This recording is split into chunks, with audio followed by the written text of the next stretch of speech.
बहुत सालों पहले एक महिला के पति की मृत्यु हो गई। वह थोड़ी ज्यादा बदकिस्मत थी।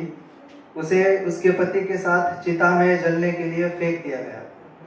महिला चीखने चिल्लाने लगी तो ढोल नगाड़े बजने लगे।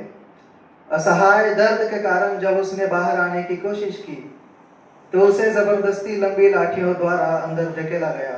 कारण यह था कि अगर ऐसा न किया जाता तो समाज और उसकी परंपरा को क्षति पहुंच जाती। और एक महिला को यह याद भी तो रहना चाहिए कि उसके पति के मृत्यु के पश्चात उसके जीवन का कोई मूल्य नहीं। उसके कई सालों बाद जब एक महिला के पति की मृत्यु हो गई, वह जरा सी कम बदकिस्मत थी। उसे सती की तरह जिंदा जलाया नहीं गया, बस जबरदस्ती उसके सर का मुंडन कराया गया।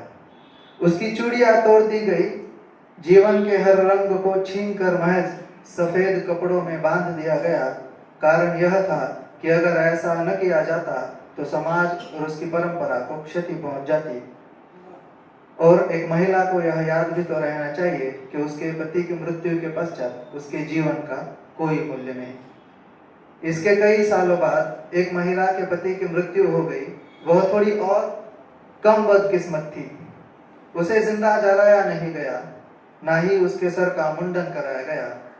महज उसके मंगलसूत्र को उतारा गया, उसके मांग में लगे सिंदूर को मिटाया गया बगैर उसकी इजाजत के।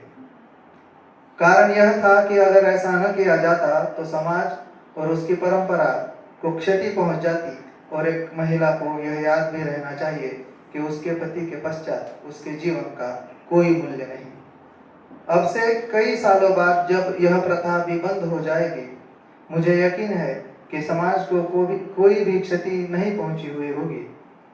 और मुझे पता है अब से कई सालों बाद जब किसी महिला के पति की मृत्यु हो जाएगी तो यह समाज ऐसा कुछ न कुछ जरूर ढूंढ लेगा जिससे ये जताया जाए कि उसके पति के पश्चात उसके जीवन का कोई मूल्य नहीं।